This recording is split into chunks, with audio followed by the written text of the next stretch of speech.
إن الحمد لله نحمده ونصلي على رسوله الكريم أما بعد أعوذ بالله السميع العليم من الشيطان الرجيم بسم الله الرحمن الرحيم إذ قالت الملائكة يا مريم إن الله يبشرك بكلمة منه اسمه المسيح عيسى ابن مريم وجيها في الدنيا والآخرة ومن المقربين ويكلم الناس في المهد وكهلا ومن الصالحين قالت رب أنى يكون لي ولد ولم يمسسني بشر قال كذلك الله يخلق ما يشاء إذا قضى أمرا فإنما يقول له كن فيكون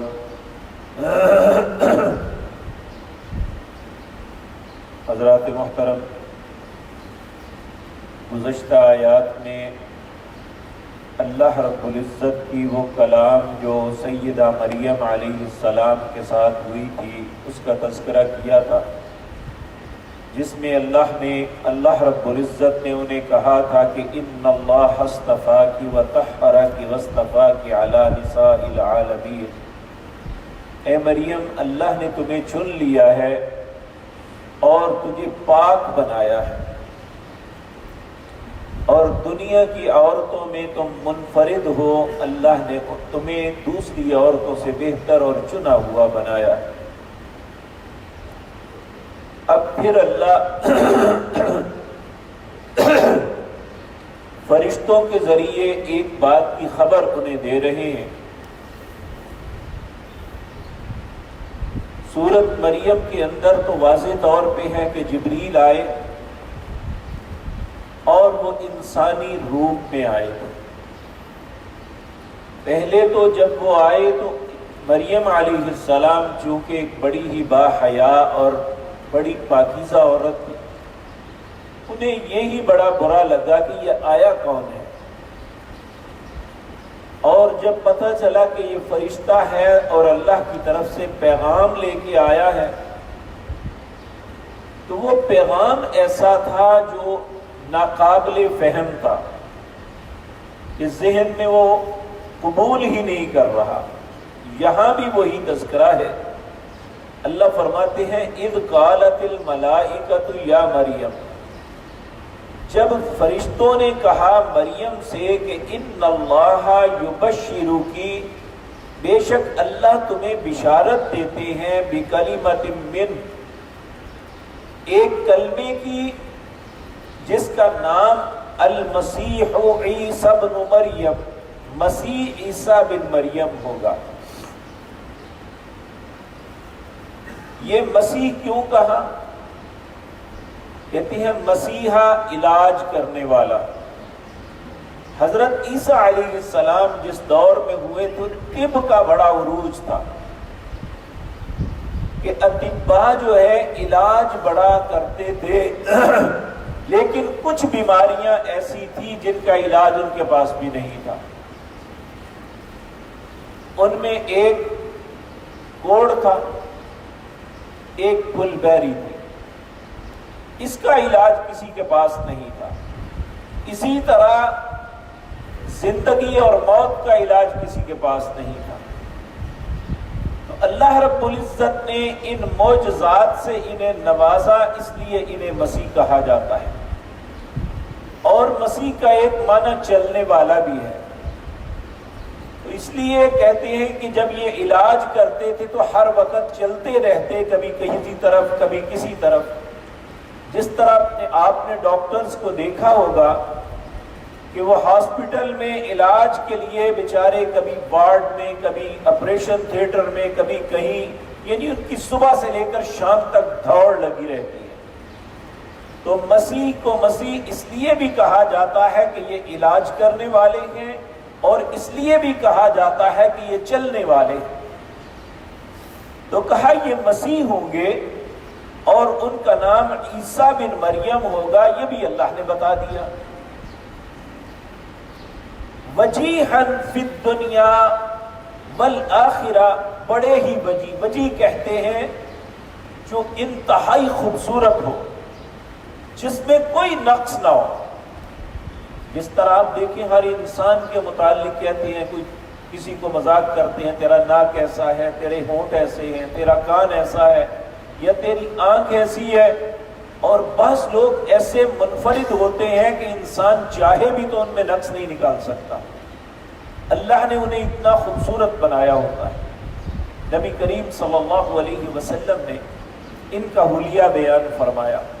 جب آپ معراج سے واپس آئے تو آپ نے فرمایا میں ابراہیم، موسیٰ علیہ السلام اور عیسیٰ علیہ السلام کو ملا۔ صحابہ نے پوچھا وہ کیسے تھے؟ آپ نے فرمایا عیسیٰ علیہ السلام کے متعلق وہ جو خوبصورت بالوں والے، خوبصورت چہرے والے، سرخ و سفید تھے، اور موسیٰ علیہ السلام کے متعلق فرمایا وہ گنگریالے بالوں والے تھے اور فربا جسم تھے اور گندمی رنگ کے تھے۔ تو کہا ابراہیم کیسے تھے؟ آپ نے فرمایا آپ اپنے ساتھی کو دیکھ لو، یعنی آپ نے فرمایا وہ بالکل میرے جیسے تھے۔ تو عیسیٰ علیہ السلام کے متعلق یہ آتا ہے کہ جب اللہ انہیں دوبارہ نازل فرمائے گا، یہ شام کی ایک مسجد میں فجر کی نماز کے وقت اتریں گے۔ اس وقت فجر کی نماز کی اقامت ہو رہی ہوگی، امام مصلی پہ کھڑا ہوگا تو یہ اس وقت اتریں گے، اور ایسے ان کے بال لگیں گے جیسے ابھی نہا کے آئے ہیں تو قطرے گر رہے ہیں، حالانکہ ایسا نہیں ہوگا، ان کی خوبصورتی اور وجاہت کی وجہ سے۔ تو اللہ نے پیدا ہونے سے پہلے ہی یہ کہا وجیہن، وہ بڑے ہی وجیح ہیں، فی الدنیا والآخرہ، دنیا میں بھی بڑے خوبصورت ہیں اور آخرت میں بھی، ومن المقربین، اور صرف یہی نہیں بلکہ وہ اللہ کے مقرب بندوں میں ہوں گے۔ وَيُكَلِّمُ النَّاسِ، یعنی یہ بیان کرنے کے بعد اللہ نے فرمایا وَيُكَلِّمُ النَّاسَ فِي الْمَهْدِ، وہ گود کے اندر لوگوں سے باتیں کریں گے۔ اور ایسا ہوا جب مریم علیہ السلام نے بیٹے کو جنم دیا تو لوگوں نے تانا زنی کی، تو انہوں نے کہا مجھے کیا پوچھتے ہو، اسے ہی پوچھ لو۔ وہ کہنے لگے یہ اتنا چھوٹا سا بچہ جو ایک دن کا بھی نہیں ہے، یہ کیسے بولے گا؟ تو سورۃ مریم کے اندر انہوں نے کہا قال انی عبد اللہ آتانی الکتاب وجعلنی نبیا، میں اللہ کا بندہ ہوں اور اللہ نے مجھے نبوت سے نوازا ہے اور مجھے کتاب عطا کی ہے۔ یہ اللہ نے ان کے پیدا ہونے سے پہلے کہہ دیا تھا تکلم الناس فی المہد، وہ اپنی ماں کی گود میں بولے گا، اور وَكَحْلًا وَمِنَ الصَّالِحِينَ، بڑھاپے میں بھی وہ بڑا نیک ہوگا۔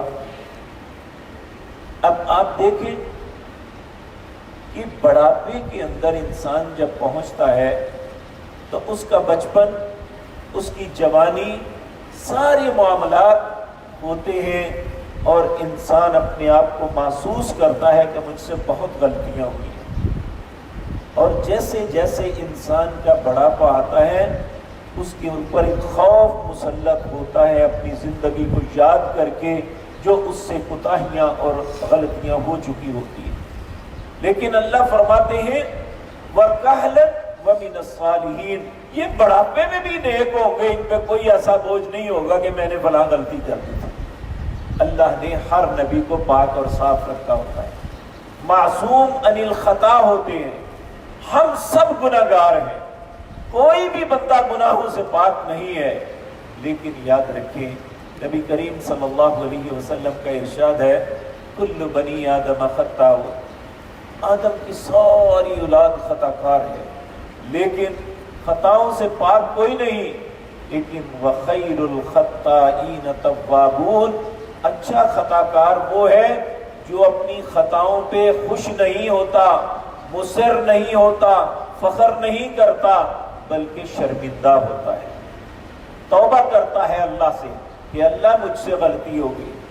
نبی صلی اللہ علیہ وسلم نے فرمایا غلطی ہو جانا بڑی بات نہیں ہے، غلطی ہو جائے تو فوراً اس کے ساتھ نیکی لگاؤ، تاکہ تمہاری وہ غلطی کی جو میل تمہارے دل پہ پیدا ہو گئی ہے وہ دھل جائے۔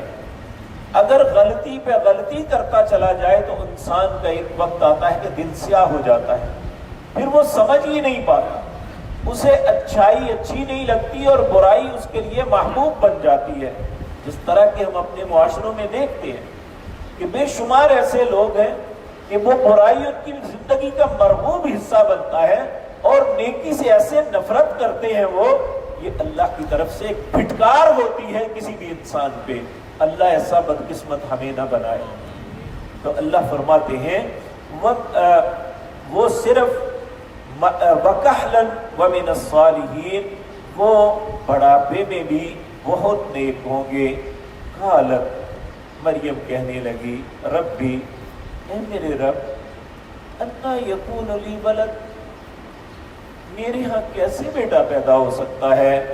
وَلَمْ يَمْسَسْنِي بَشَرٌ، جبکہ مجھے کبھی کسی انسان نے چھوا ہی نہیں ہے، میں نے زندگی میں یہ کام کیا ہی نہیں جس سے اولاد پیدا ہوتی ہے، تو کیسے ہوگا؟ تو میرے عزیز بھائیو، اللہ کے لیے کوئی کام مشکل نہیں، اصل بات یہ بتلانے کی ہے۔ تو اللہ فرماتے ہیں قال کذالک اللہ یخلق ما یشاء، جیسے اللہ چاہے گا ویسے اسے پیدا کرے گا۔ اذا قضا امرا فانما یقول له کن فیکون، ہم نے کوئی کام کرنا ہو تو اس کے لیے وسائل اکٹھے کرنے پڑتے ہیں۔ بعض اوقات پیسہ مسئلہ بن جاتا ہے، بعض اوقات وہ چیز مسئلہ بن جاتی ہے کہ وہ انسان کو وہ میسر نہیں ہوتی، اس لیے وہ کام نہیں ہو پاتا۔ لیکن اللہ کے لیے کوئی وسائل، کوئی مال، کوئی افراد، کوئی مسئلہ نہیں ہے، بلکہ انما امرہ اذا اراد شیئا ان یقول له کن فیکون۔ یہاں فرمایا اذا قضا امرا، جب اللہ کسی کام کا فیصلہ کرتا ہے تو وہ نہ تو اسے افراد چاہیے، نہ اسے وسائل چاہیے، اور نہ اسے اس کا میٹیریل چاہیے۔ اذا قضا امرا، جب وہ فیصلہ کر لیتا ہے کہ یہ کام ہونا ہے تو فانما یقول له کن فیکون، پھر وہ کہتا ہے ہو جا، وہ ہو جاتا ہے۔ آپ دیکھیے یہ ساری کائنات، زمین و آسمان، یہ کلمہ کن سے بنی۔ اگر یہ بن سکتی ہے تو انسان کے لیے کیا ہے؟ یہ تو ایک چھوٹا سا بلبلہ ہے، وہ کسی بھی طریقے سے بن سکتا ہے۔ تو یہ اللہ کی قوتوں کا، قدرتوں کا اظہار ہے جو انسان کے ایمان کو جلا بخشتا ہے، اور ہمیں یہ بات بتلاتے ہیں کہ کائنات نے ہر چیز کا متصرف، ہر چیز کا بنانے والا صرف اللہ رب العزت ہے۔ اللہ ہمیں ان باتوں پہ ایمان کی توفیق عطا فرمائے۔ اور اس کے بعد کچھ اور باتیں سیدنا عیسیٰ علیہ السلام کے متعلق اللہ نے بیان فرمائی ہیں۔ اللہ نے زندگی اور توفیق دی تو انشاءاللہ آئندہ مجلس میں عرض کروں گا۔ اقول قولی ھذا واستغفر